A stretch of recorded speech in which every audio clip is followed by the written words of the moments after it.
Thank you, Petya, for the invitation and also for the kind introduction. I'm very happy to participate here in this Unconference, this inaugural event of health communication in the UK. And yeah, also on behalf of Sarah Geber, who will take then over the mic in the second part of the presentation. We're very happy to share our experiences we have gained in the past few years, and yeah, share some thoughts about health communication as an emerging field. And so let me start with this quote here. Health communication has developed over the last 25 years as a vibrant and important field of study concerned with the powerful roles performed by human and mediated communication in healthcare delivery and health promotion. And while I assume that all of you very much agree on this, that it is a vibrant and important field of study, and also what the topic is about, what we probably could discuss endlessly whether it is correct to talk about 25 years. And probably this then increases this discussion when I add here where this quote comes from. This was published 23 years ago. So if we add up this 23 plus 25, we end up with 48, almost 50 years. And so even though there are some institutes, departments, networks that were in the meantime established in the UK, it is actually surprising how little established this field is. Well, then we can go on asking, well, it is a field of study, and we all agree on the importance, and probably given the past pandemic year, also many other people that were not aware of health communication before would agree with us on the importance of this topic. So, but the question is, why is it a scientific discipline? And please do not nail me down on every single word here, because I'm not a science sociologist, and it's not my main passion to define what a discipline is. So I just rely here on two colleagues that have published an article a while ago on the establishment of the discipline in Europe, and they identified 5 key dimensions along. They then check whether it is already a discipline and what the status is. They say, okay, well, we need scholarly associations. There should be journals dedicated to the field. There should be academic positions, departments and institutes. There should be study programs and textbooks. And if we have all this present in a sufficient number, then we could call it a discipline. Well, the main question, I think, is actually, is there the possibility to focus thematically solely on health communication within research and teaching? So if you can focus in your everyday work solely on health communication, I think we are probably also quite close to where we can speak of a discipline, because it is then maybe not necessary to just be part of a larger group that does, for example, other types of communication research, political communication, for example, or any other topic. So it is actually a question also of the critical mass. Is the community large enough to be able to focus on a specific topic? And well, if I now see the number participating in this event, I would say, well, yeah, this is probably already a good number to start for a scholarly association. This is a number where it can be very interesting, productive, and also fun to meet at the conference. And so, yeah, why not go for it? Certainly the critical mass is there. I'm not so quite sure whether it is or would be sufficient to have a journal dedicated to this specific community, because you of course need a critical mass also there for submissions and reviewers and yeah, to fill a journal. But I don't think that this is actually the goal of this meeting today.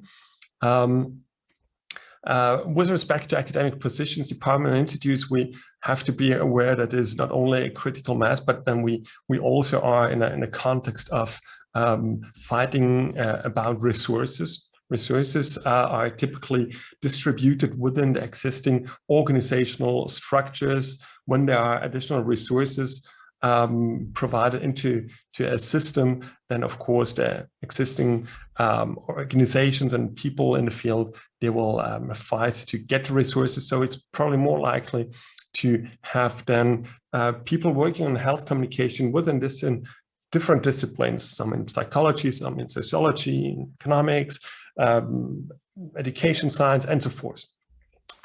So I think this then takes a very, very long time to actually be able to unify this power, focus on a specific topic, create these positions, departments, and institutes.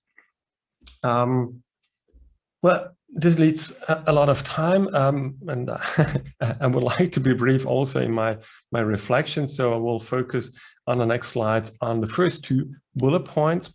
These are the scholarly associations. I will briefly share my experience about the history of the German HealthCom division and also about the CREA thematic working group, and then we'll also share our experience with the European Journal of Health Communication. Let me start with the first one, with the German division on health communication. This dates back actually to first conferences in year 2003. There were conferences that were organized jointly by academics and practitioners. Interesting to hear also your experience in the UK, where you also reported about this joint initiatives of practitioners and academics. After several years and repeated conferences and joint efforts, it was then, I think, an important strategic move to link this to the German Communication Association. It was first then a working group for several years. Again, organized annual conferences. 2016, it became a division within this association, and a content analysis of these colleagues listed here. They identified or tried to describe their association based on all the submissions, presentations that were held at the first 4 conferences of this working group. And they find, okay, well, this is the field, the discipline here in this group was defined or is defined as a quantitative empirical approach. It is very much focused on mass communication and online media, so less so on interpersonal communication or doctor-patient interaction. It was a lot about targeting and message strategies done in this group, and on media coverage of health topics.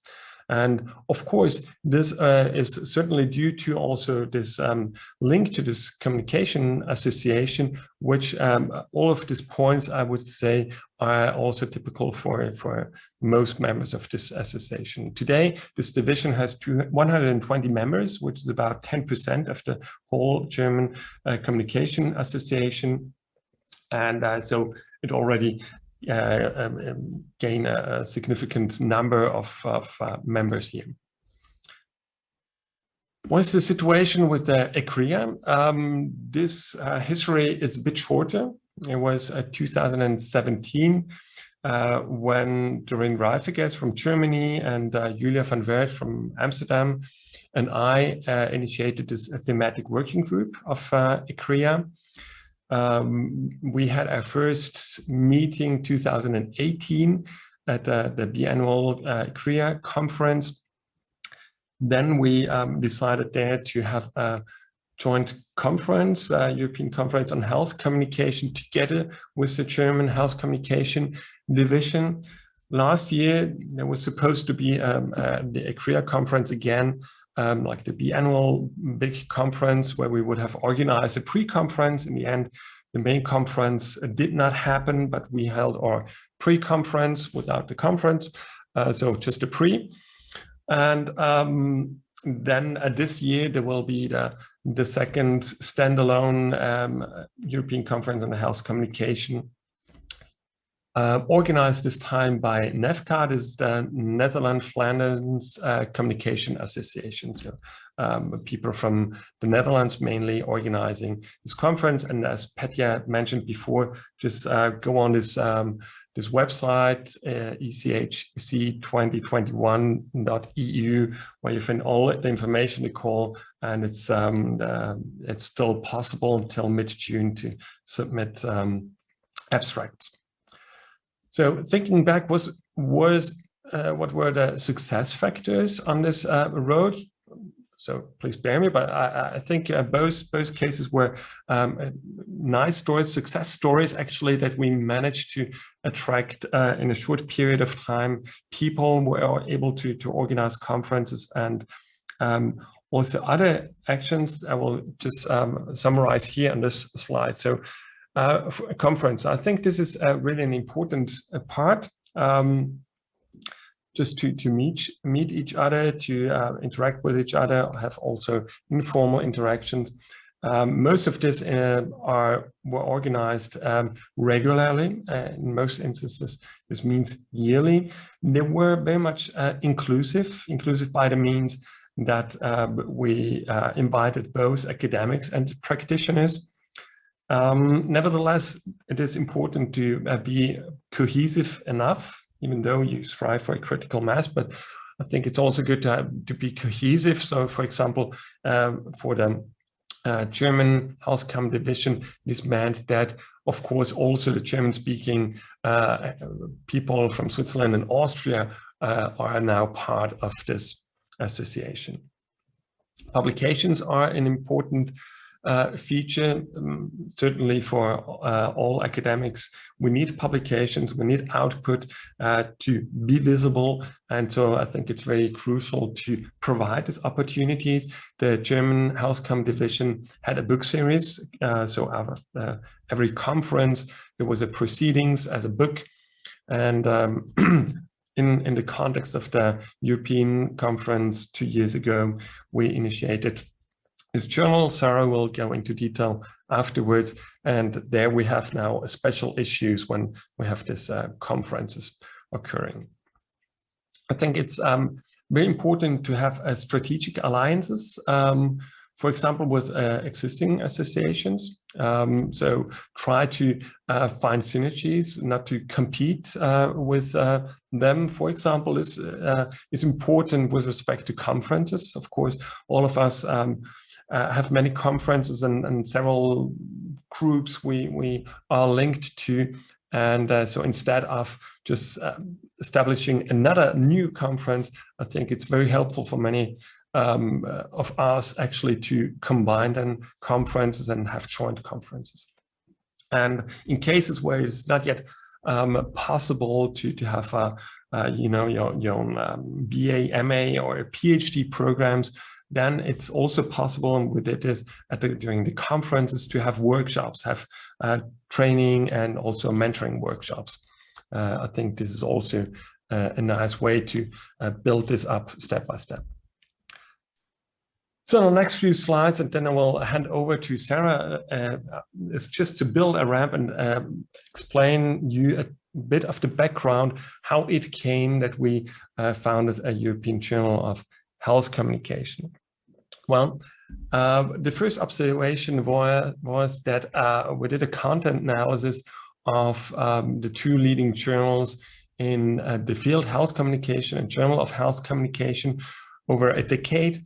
And when we analyzed the data, it became apparent what we had the intuition that it would be the case, that 80% or in many years, more than 80% of all articles that were first authored by people with North American affiliation.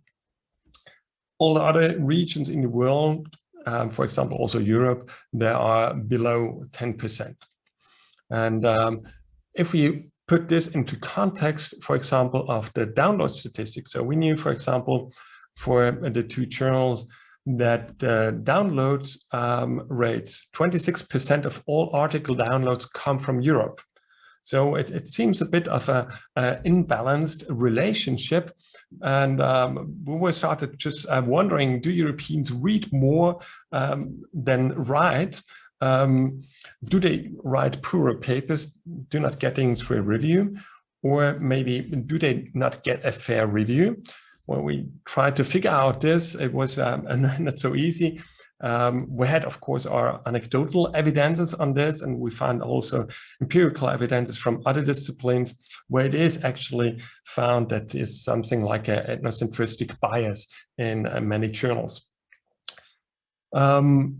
And another explanation also may be that Europeans publish in different national languages, so for example, German or Spanish or French or Italian, maybe also in different formats. For example, in Germany, it was till recently was more usual to have your PhD in a monograph, so in a German book and not in English-speaking journal articles. So nevertheless, but this was one observation where we thought, okay, this is something we should think about.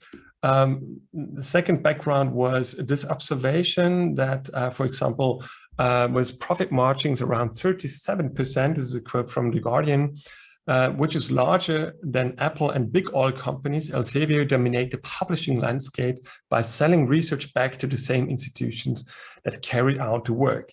And we just thought this is really not the way we would like to conduct academic research in the future. Third observation, and probably you encounter them also on a daily basis. This is just a random sample from yesterday, an email I received, an invitation for the Journal of Multidisciplinary Engineering Science Studies. And of course, you know this kind of invitations for becoming editor or submitting your article. Surprisingly little, you get invitation to review, right? And this is the problem there, that all this predatory journal actually just try to make money out of academic research, then decreasing the quality that is published, and certainly is what is also not the avenue we would like to go beside the big established publishing houses. And so what our solution was and how we got in this direction will now be presented by Sarah.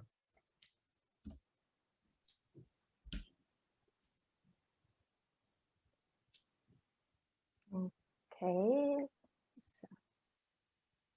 Thank you, Thomas. So as Thomas already said, this observation of these misdevelopments, we could say, in the academic publishing system came together with the observation that there is a need for an outlet for the European health communication community. Because it was during this time that Thomas and I were organizing the European Conference on Health Communication in Zurich, and we realized that there is a growing field of health communication in Europe and a strong community of actually committed researchers. And yes, that was the moment, and that are the reasons we decided to found the journal. And we decided to approach this by linking the journal with already existing structures in the community. And that is why Thomas and I reached out to Doreen Reifegersten and Julia van Wert as the co-chairs of the thematic working group on health communication of the ECREA to set up the first management team. And this management team includes, beside Thomas, Doreen, and Julia as the editors-in-chief, also Gerd, Jan, and me as managing editors, and Nico as editorial assistant. So the setup of the journal is guided by three key ideas, we could say. So The first idea is that the journal is dedicated to the field of the European health communication. So that means that the journal is intended to provide a platform to intensify the discourse among European researchers regarding topics that are of special relevance to Europe in general, to specific European countries, or to comparisons between Europe and other regions. And this idea is also reflected in the board structure. So the editorial board includes members from different European countries, and I will provide some more information on the board structure in a moment. So second, following the principles of open science, EJHC is a platinum open access journal. And this means that it makes publications openly available and is at the same time free of charge for readers and authors. And this is mainly feasible because of open source software, such as the Open Journal system, that actually decreases costs for electronic publishing to a minimum. But of course, nevertheless, there are some costs remaining, and we are very grateful to the universities, departments, and academic associations that support the journal to cover these costs. And of course, further sponsors are more than welcome to support our journal in this transformation of the academic publishing in general.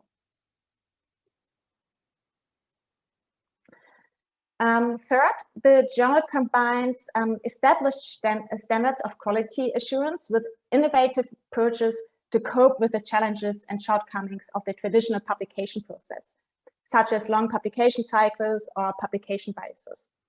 And like most journals in communication research, all articles submitted to the journal undergo a double-blind peer review process.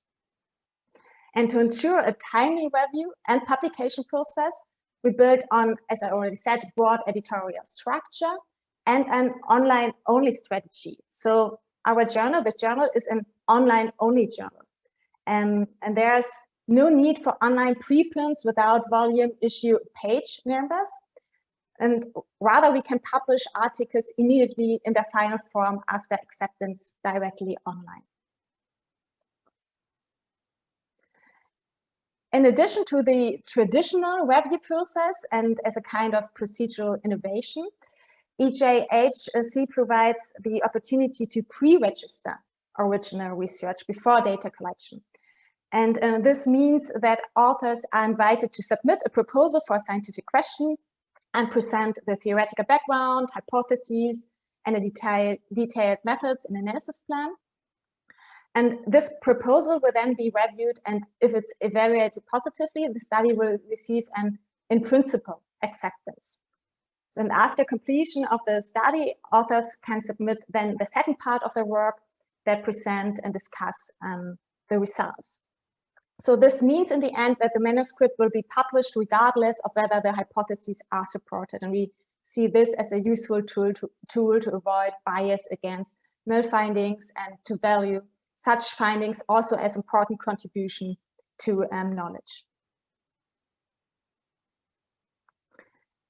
Yes, as already mentioned, the journal builds on a broad editorial structure. So there's the editorial management, the editorial panel, and the editorial board.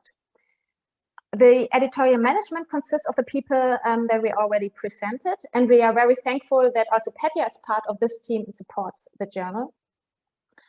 The editorial panel consists of the associate editors. They actually also play a crucial role in covering the academic and cultural diversity of health communication in Europe. So they are leading experts from different European countries and cover with their expertise the whole range of issues of health communication. So ranging from media use to health technology, to patient and provider issues, and to intercultural issues. And furthermore, we are happy that we have a broad editorial board, so we can currently count on more than 30 editorial board members who provide their service to the journal as reviewers in their areas of expertise. So we also want to give a short recap and provide a kind of outline where we come from and where we are today.